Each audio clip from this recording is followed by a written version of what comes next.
spirit is unrelenting. Your love goes on.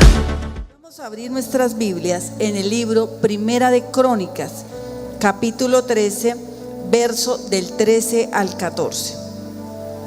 Primera de Crónicas, capítulo 13, verso del 13 al 14. ¿Lo tienen? Leemos así. Dice: y no trajo David el arca a su casa en la ciudad de David, sino que la llevó a casa de Obed Edom Geteo, y el arca de Dios estuvo con la familia de Obed Edom en su casa 3 meses. Diga: y bendijo Jehová la casa de Obed Edom y todo lo que tenía.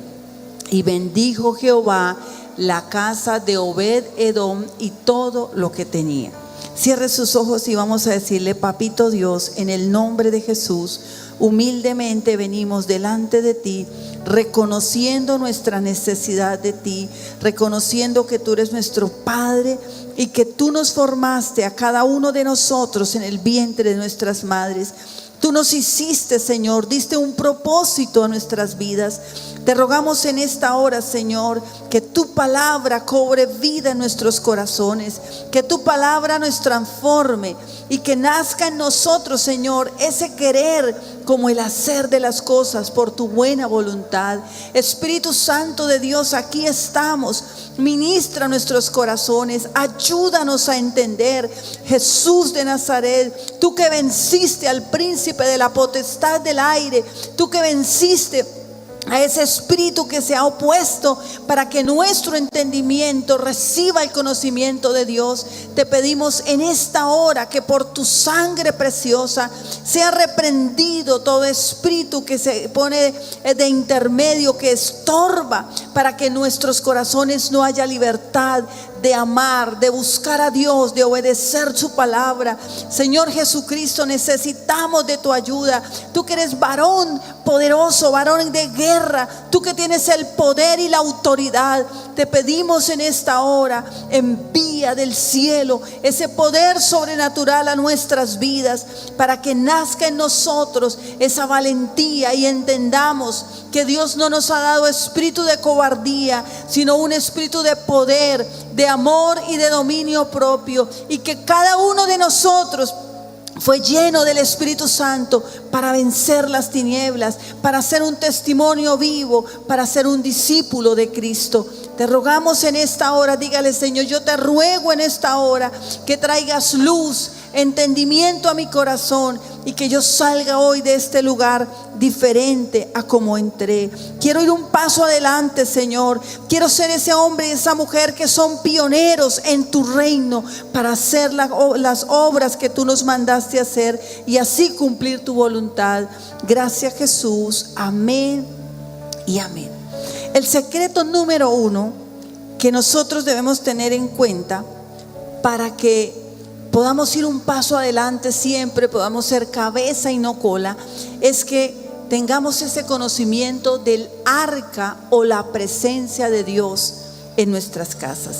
En este caso dice la Biblia que David no quiso llevar el arca a su casa, sino que la mandó a la casa de Obed Edom. Los que conocen la historia saben que Usa había acabado de ser muerto porque había tocado el arca, y a David le dio miedo y dijo: no, no la llevemos, no sea que Dios también nos mate, y la mandó para la casa de Obed Edom.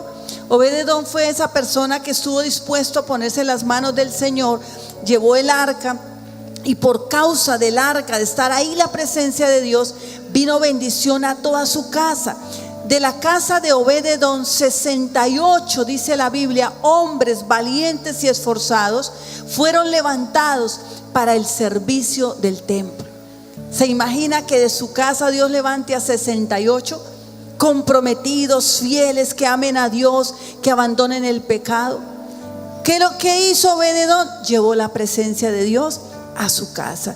Es necesario que entendamos que el arca tenía 3 elementos. El arca había sido un instrumento que Dios mandó hacer para que el pueblo de Israel entendiera esa necesidad de tener la presencia en medio de ellos. Ella contenía las tablas de la ley, ¿cómo lo podríamos traer a nuestros días? Eran las instrucciones de Dios para una vida diaria.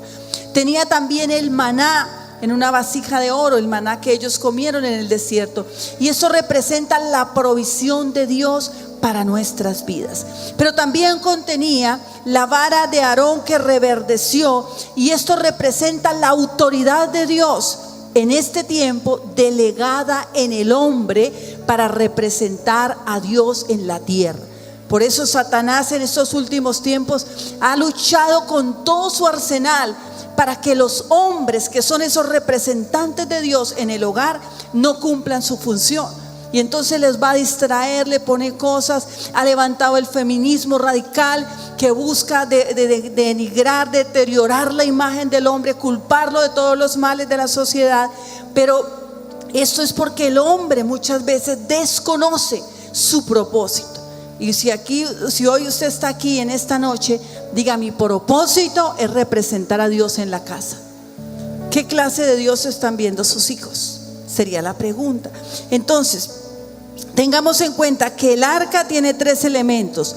Tiene los mandamientos, tiene el maná y tiene la vara de Aarón que representa la autoridad de Dios en el hombre. Vamos hoy a tener en cuenta los principios para traer la presencia de Dios o el arca de Dios a nuestros hogares. Arca consta de 4 palabras. La primera, A, que significa el altar familiar. La oración individual nos ayuda a reconocer nuestra necesidad de Dios en nuestras vidas. La oración en pareja fortalece la relación, pero la oración en familia mantiene la unidad. Recuerda aquella frase de algunos de nuestros padres que familia que reza unida permanece unida. Familia que ora unida permanece unida. Y es muy importante que nosotros miremos quién está gobernando nuestros hogares.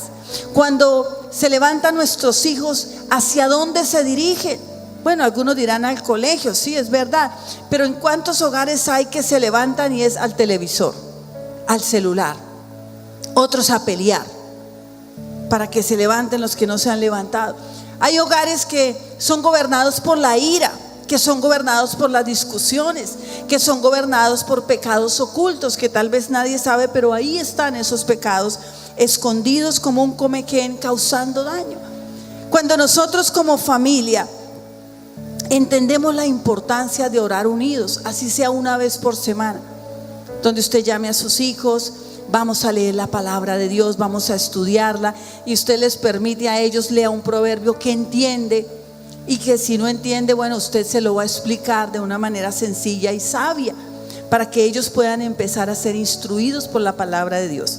Quiero que vea conmigo en el libro de Deuteronomio, capítulo 6, verso 5 y 7. Deuteronomio, capítulo 6, versos 5 y 7.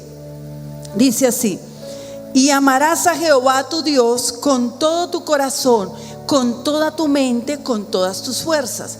Y estas palabras que yo te mando hoy estarán sobre tu corazón, y las repetirás a tus hijos, y hablarás de ella estando en tu casa y andando por el camino, y al acostarte y cuando te levantes. Estas palabras, ¿cuáles palabras? La palabra de Dios, la Biblia, que yo te mando hoy. Primeramente, ¿dónde deben estar? En el corazón. Dice, estarán sobre tu corazón. Usted ama la palabra de Dios. Usted lee la palabra de Dios. ¿Tiene un plan de estudio? ¿Cuántas veces usted se ha leído la Biblia de pasta a pasta? Hay planes de estudio que son para un año. Yo me he propuesto leerla toda en 6 meses. Entonces ya llevo 2 años donde en el año la puedo leer 2 veces. Pero mi meta tiene que ser a leerla 3 veces. Porque la palabra de Dios es el alimento. La palabra de Dios es el sustento que a vida eterna nos ha de llevar. Jesús dijo: escudriñen las escrituras, porque a vosotros os parece que en ellas está la vida eterna. Por eso también les dijo a los saduceos: erráis desconociendo las escrituras y el poder de Dios. ¿Qué es necesario? Que usted ame la palabra. Lo que está en el corazón es lo que amamos. Si nosotros leemos por ahí escasamente un versículo cuando venimos a la iglesia, por ahí lo que nos leen y siempre nos argumentamos es que yo no entiendo. Pues déjeme decirle que la Biblia dice que ninguna parte de las escrituras es de interpretación privada, sino que es abierta para que todos la entiendan. O sea, Dios dejó las escrituras de una manera tan sencilla que la puede entender el que tiene mucho estudio como el que no tiene nada. Porque Dios se encargó de que este libro permanezca por los siglos de los siglos, porque el cielo y la tierra pasarán, pero la palabra de Dios no pasará. Y por eso es que acá dice en las escrituras, dice, estas palabras que yo te mando hoy, ¿dónde las debo tener? En el corazón primeramente. Luego dice, y hablarás de ella estando en tu casa. ¿Qué es lo que se habla en la casa? ¿Cuáles son las palabras que retumban? ¿Son palabras de vida o son palabras salidas de un corazón enojado, amargado, resentido? Como padres nosotros debemos tener un lenguaje que edifique, un lenguaje que cada día ayude a nuestros hijos a ser mejores personas. Tenemos que quitar ya la cultura con que nos educaron a nosotros, porque muchas veces nos educaron fue con insultos, con palabras que iban a denigrar a la persona. A veces cuando los padres estaban enojados, entonces pensaban que arremetiendo con toda su ira y sus palabras negativas hacia sus hijos iban a cambiar, y eso son maldiciones. Por eso dice, las enseñarás estando ¿en dónde? En tu casa. ¿Y en dónde más? Y andando por el camino. Que salimos a la calle, ahí tengo que hablar la palabra de Dios. Y cuando te acuestes, antes de dormir. ¿Y cuándo más? Cuando te levantes. ¿Qué es lo primero que yo hago cuando me levanto?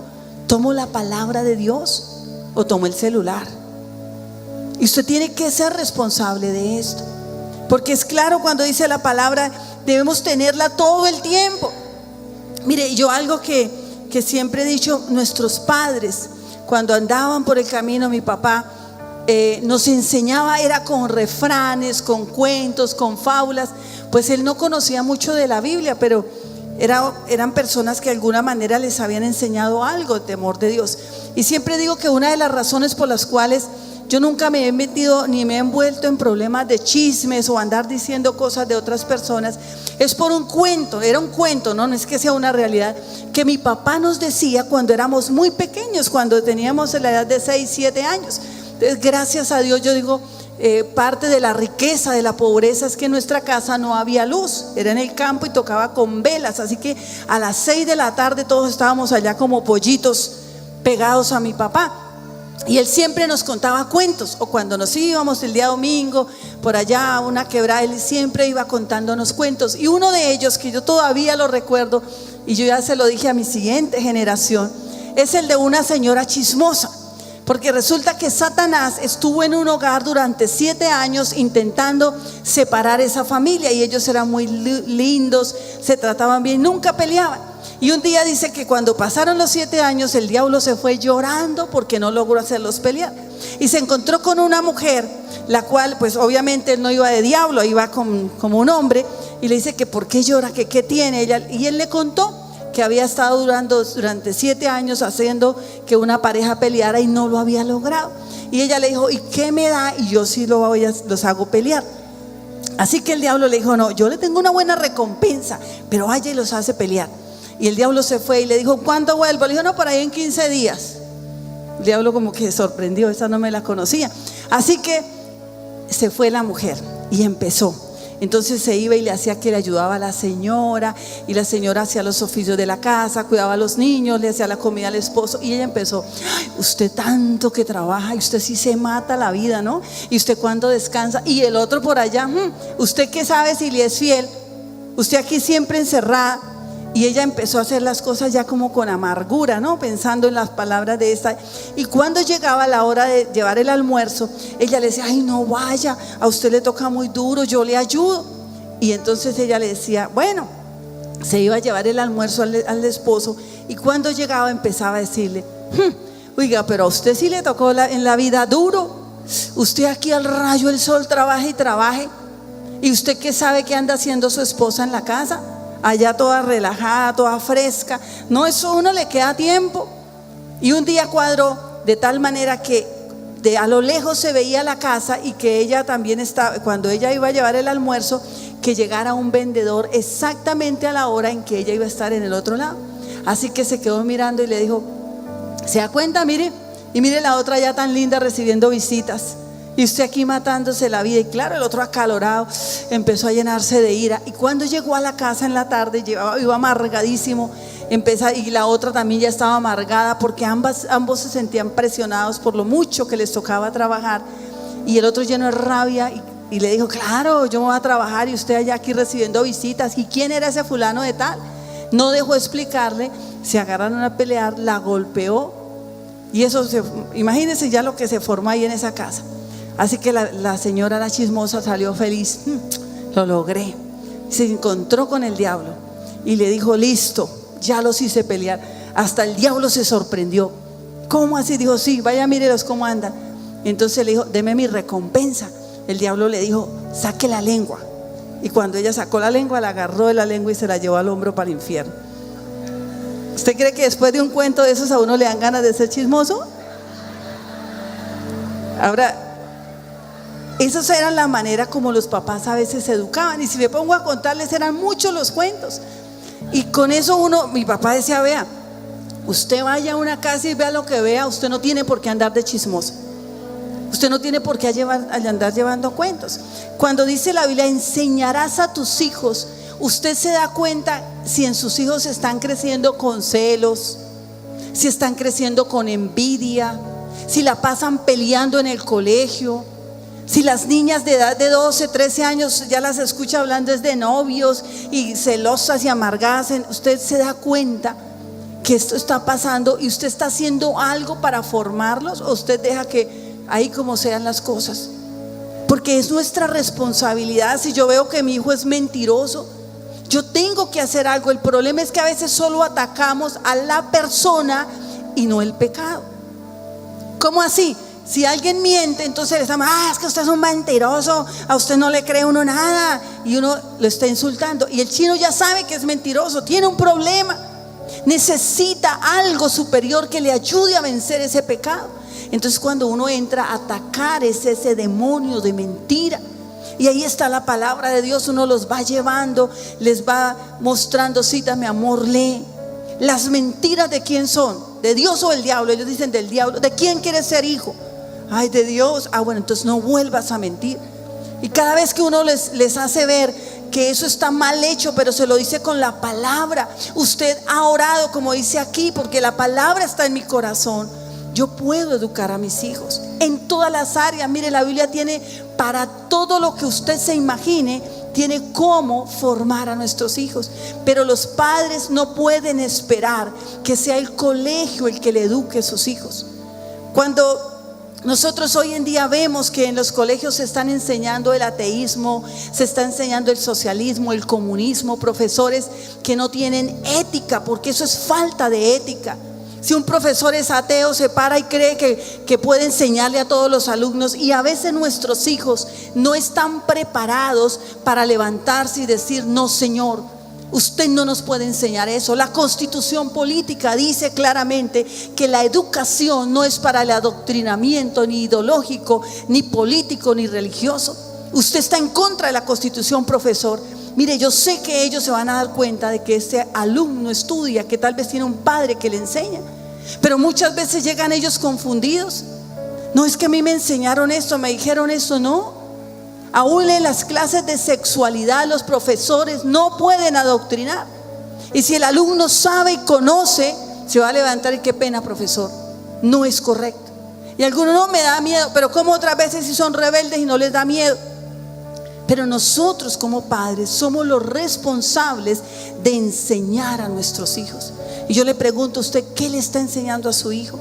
¿Sí lo está formando para la vida? Por ejemplo, las madres enseñan a las hijas a vestirse decentemente, a sentarse. Eso es trabajo de una madre. Hay veces que uno dice: Dios mío, perdóneme, pero parecen una araña pollera. Se sientan de una manera que es antiestético, antifemenino, que le quita esa belleza a la mujer, la manera de vestirse. Y no me diga que es porque es pobre, porque gracias a Dios hoy en día la ropa es mucho más económica que hace 30 años. Se lo digo por experiencia. Hace 30 años uno cobraba 25,000 pesos por la hechura de un vestido. Hoy en día toca cobrar más barato porque el mismo comercio y la mismo avance que hay tanto y tan económico, la gente ya no manda a hacer nada, todo lo compran hecho. ¿Sí es así o no? Entonces no podemos excusarnos. Si yo soy la mamá, ¿cómo es que yo le compro a mi hija un short que se le ve media nalga? Esa es mi responsabilidad, no, mi amor, qué pena. Y yo tengo que persuadirla, mamita, no está bien. Y los niños a esa edad son como una esponja, aprenden. Pero si usted la deja que salga a la calle medio desnuda, es su responsabilidad educar a su hijo, formar a su hijo, cómo se sientan, cómo saludan. Si están en la casa y llegó alguien y a veces ni el saludo, parece que se les hubieran comido la lengua a los ratones. A mí me toca aún decir cuando llaman mis hijos a la nona, mi amor, bendición, nonita, bendición, tío, porque es mi trabajo como madre, usted lo está haciendo. Por eso aquí cuando dice: y repetirás en el camino, en la casa, cuando te acuestes, cuando te levantes, es un trabajo que tenemos que hacer. Pero ¿cuántos hemos cambiado eso por las novelas? Y entonces estamos viendo novelas. Y los chinos, acuéstense ahí, también se acuestan con la mente toda embotada después de haber visto una novela que solo habla de celos, solo habla de odio, de niñas jovencitas peleando por novios, habla de drogadicción. ¿Qué les estamos enseñando a nuestros hijos? Aquí dice claramente que es mi responsabilidad enseñar a mis hijos la palabra. Número 2, por la R, restaurando relaciones rotas. Dice la palabra en el libro de Malaquías, capítulo 4, verso 6, la parte A. Dice: haré volver el corazón de los padres hacia los hijos y el corazón de los hijos hacia los padres, no sea que yo venga y hiera la tierra con maldición. ¿Qué pasa con las relaciones familiares? Mire, uno siempre está rodeado de gente, pero las heridas más grandes de una persona siempre resultan de los seres que están más cerca a su alrededor. ¿Cuántos han roto relaciones con un familiar que lleva meses, hasta años que no se habla? ¿Y por qué? No, a veces por cosas que son insignificantes. ¿Cuántos de nosotros rompimos relaciones? Tal vez le prestamos a alguien y ahí sí nos pasa como los niños: no, es que el amiguito me debe 1,000 pesos. ¿Desde cuándo? No, desde quinto primaria y ya están en bachillerato y todavía le está cobrando los 1,000 pesos. ¿Cuántos de nosotros rompimos relaciones con alguien? Como cristianos, ¿cómo se la lleva usted con la suegra? Usted es el cristiano, usted es el hijo de Dios. Porque uno no puede esperar que ellos cambien. Yo fui llamado por Dios para cambiar. Yo me acuerdo que recién nosotros nos casamos, mi suegra no era cristiana y es bien santanderiana, y a veces lo llamaba uno de algún lugar así cuando estaba viajando y me decía así: hola bruja, ¿cómo le va? ¿Y usted cree que yo iba: papi, si ve a su mamá como me anda diciendo? No, ahí mismo donde ella le decía: anulo, doña Chepita, que no soy ninguna bruja. Y ella poco a poco fue aprendiendo. Yo hoy en día siempre le digo la mamita Chepa, la respeto, y ella también tiene un respeto profundo. Pero todo se logró como: yo soy el que tengo al Señor. O sea, yo no puedo esperar que ellos se porten como cristianos. Ellos no son los cristianos, yo soy el cristiano. Y yo tengo que restaurar esas relaciones. Muchas veces con los hijos estamos amargados. Mire, es triste ver cuando los hijos llegan a la edad de los 12, 13, 14 años y Satanás empieza a ponerles a ellos una especie de fastidio. Y entonces todo lo que el papá dice les parece mal y se amargan la vida. Y los llevan a un centro comercial y en vez de estar: uy papito, gracias, nos trajiste, con luchas tal vez, porque solamente Dios sabe cuánto se esfuerzan los padres para trabajar y para llevar el sustento también a sus casas. Y usted mira a los chinos con cara de cólico, como que dice: pero ¿será que no saben que hay calmidó? Una amargura. ¿Pero por qué? Porque no se dan cuenta que Satanás quiere hacer que las relaciones familiares con quien realmente los han de proteger sean rotas. Y uno como padre tiene también que ser muy sabio. Yo hay veces que veo actitudes en mis hijos y siento que no es el momento, pero no la paso. Espero, así en algún niño, espero que haya un momento adecuado y lo llamo y le digo: mi amor, mire, tal día yo vi esto en ti y no me parece correcto. ¿Qué crees que la palabra de Dios dice? Y siempre los llevo, porque es que la palabra de Dios regaña con amor y uno no puede refutarla. ¿Sí es así o no? La palabra de Dios tiene el consejo para todo. Entonces, mi amor, eso no está correcto, no debes permitirlo. Mire que Satanás poco a poco empieza a minar tu corazón y uno empieza a formarlos a ellos de acuerdo a la palabra de Dios, y que las relaciones entre nuestros familiares sean relaciones exitosas. ¿Cuántos van a cambiar la actitud hacia su familia, hacia sus padres? ¿Cuántos hijos hay acá que dicen: Señor, de verdad yo que necesito cambiar? Todo lo que usted siembre, como usted se comporte ahorita, así se van a comportar sus hijos. Imagínense 3 hijos igualitos a usted. Exactamente lo que usted siembre hoy, recoge mañana. ¿Cómo se comporta usted cuando sus padres no lo ven? Cuando no están ahí, cuando está en el colegio. Usted da testimonio. Las personas dicen: no, esta persona es un hombre, una mujer temeroso de Dios. Pero todo lo que usted y yo sembremos hoy, lo recogeremos ¿cuándo? Mañana. Así que más bien vamos a cuidar nuestra cosecha. Recuerden siempre, hombres, que ustedes son la autoridad en el hogar, que Dios les ha dado esa responsabilidad. La mujer tiene la responsabilidad de dar como la naturaleza. Así como la mujer es la que decide qué se va a hacer de almuerzo, de comida, de desayuno, también espiritualmente la mujer tiene mucha responsabilidad en cómo se están alimentando espiritualmente sus hijos. Cuando salgan de la iglesia, pregúntele: mi amor, ¿qué aprendiste? Ahora, que si uno no le contesta que Dios me ama, no lo coja a cocoteros. Insístale: mi amor, tienes que empezar a tener una relación con Dios. De vez en cuando vaya y se arrodilla con él en el cuarto y le dice: mi amor, mire, vamos a orar. Así se ora. Ahora usted dirá: no, el problema es que ni yo sé orar. Pues aprende, porque el amor lo lleva a uno a hacer cosas que tal vez no puede hacerlas, pero por amor usted vence. Y yo le invito a que usted tenga, en el nombre de Jesús, en su corazón como prioridad establecer buenas relaciones familiares. Que sea usted el que toma la iniciativa. Si alguien está peleado con alguien porque le cogió plata, porque de pronto no le pagó, ¿qué tal si usted lo llamara? Mire, ya pasaron los años y ya no le va a pagar, ¿sí o no? ¿Y qué tal si usted decide mejor perdonarlo? Y llama a esa persona y le dice: mira, yo en el nombre de Jesús te perdono y te libero de esa deuda. Dios te devolverá 10 veces más. De otra manera, y ganarás un alma. Porque así es Dios cuando ve nuestro corazón, que de verdad nos importa la salvación de la gente. Yo prefiero perder el dinero y no que esa alma se pierda. Pero muchas veces nosotros nos aferramos a lo material y por eso no le hablo, no quiero ni verla. ¿Cuántas mujeres? Y yo digo, es triste, porque tienen dificultades con la suegra y son descomedidas en la manera de hablarle al esposo. Tal vez él quiera ir y dice: no, yo donde esa señora ni me la nombre por acá. Y viniendo a la iglesia, no, tengamos un corazón diferente. Vamos a restablecer, vamos a nuevamente a restaurar esas relaciones. Luche usted por ser esa gran hija, esa gran esposa, esa gran madre, por ser ese hombre de testimonio. Igualmente, si usted ve que la suegra no es muy dulce, esfuércese. De vez en cuando llévele, usted sí puede llevarle un dulcecito. Suegrita, aquí está. Suegrita, la amo mucho.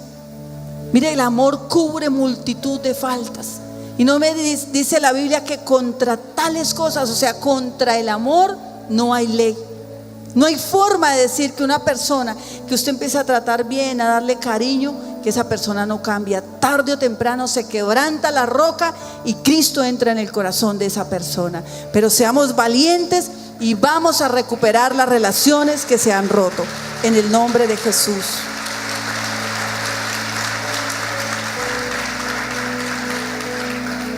Vamos por el número 3, por la C, células en nuestro hogar.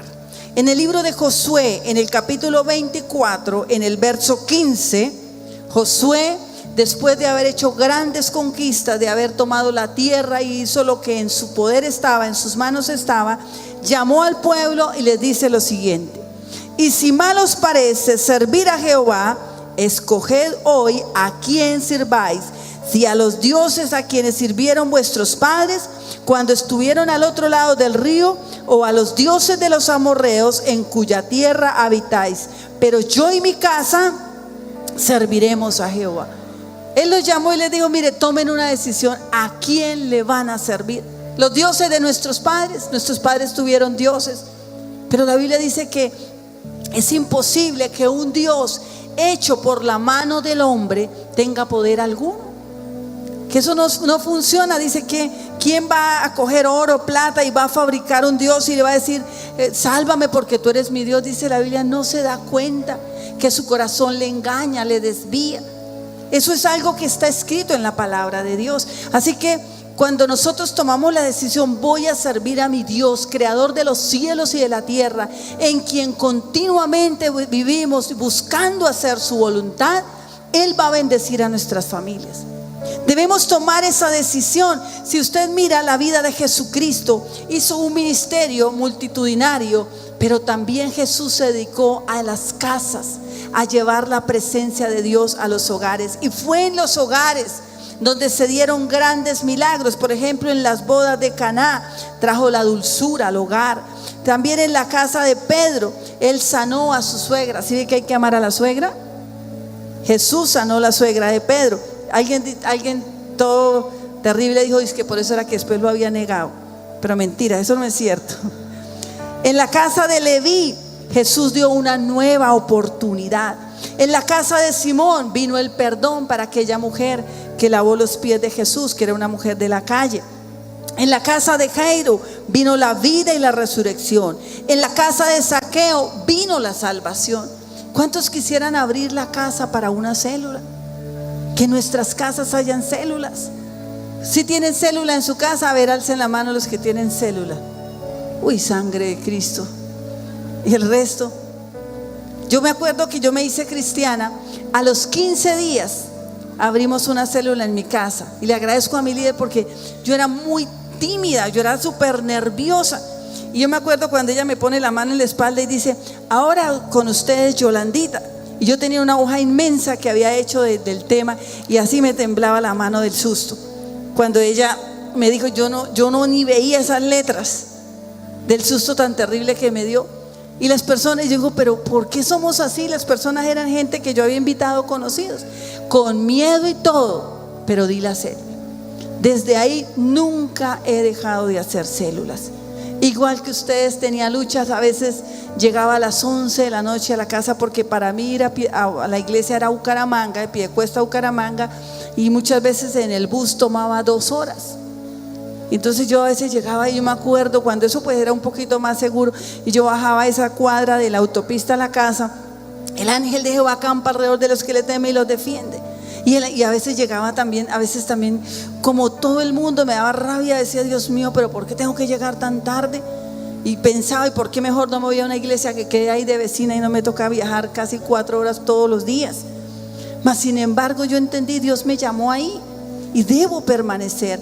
En mi casa desde ese tiempo se ha hecho célula, toda la vida se ha hecho célula. En esa sala se han convertido gente que hoy en día son pastores. Una de ellas es mi hermana, ella es una pastora, es la administradora de la iglesia en Bucaramanga y es excelente mujer de Dios. Allá se han convertido muchas personas que hoy en día están en el liderazgo. Fue la decisión de hace más de 24 años. Vamos a servirle a Dios. Si usted abre su casa constantemente: Señor, tú me diste este techo y yo voy a usar esta casa para que la gente se salve. Usted nunca sabe quién puede llegar a salvarse en su casa. Uno a veces no sabe, el que menos se imagina. Tal vez un gran predicador pueda llegar a ser salvo ahí en la sala de su casa. ¿Le prestaría usted la casa a Dios para que entre, para que venga a su presencia? ¿Cuántos estarían dispuestos a decir: Señor, que en mi casa siempre haya una célula? Así que vamos a tomar esa decisión en esta noche. Hoy vamos a darle la oportunidad a los que quieran abrir esa célula. Y número 4, aplica la sangre de Jesús. En el libro de Éxodo capítulo 12, verso 23 dice, Éxodo 12, 23, porque Jehová pasará hiriendo a los egipcios, y cuando vea la sangre en el dintel y en los dos postes, pasará Jehová a aquella puerta y no dejará entrar el heridor en vuestras casas para herir. Aquí es aplicar la sangre de Jesús correctamente. Son 7 derramamientos de la sangre de Jesús. Pero muchas veces nosotros solamente nos aferramos y decimos, es que no sé orar. Mentiras, es pereza lo que nos da. Porque a veces nos es más importante la televisión, el levantarnos a hacer otra cosa. Pero cuando usted quiere, usted puede. Y con este pequeño bosquejo, usted puede aplicar sencillamente la sangre de Jesús a cada uno de los miembros de su casa. Redemption's bid is on.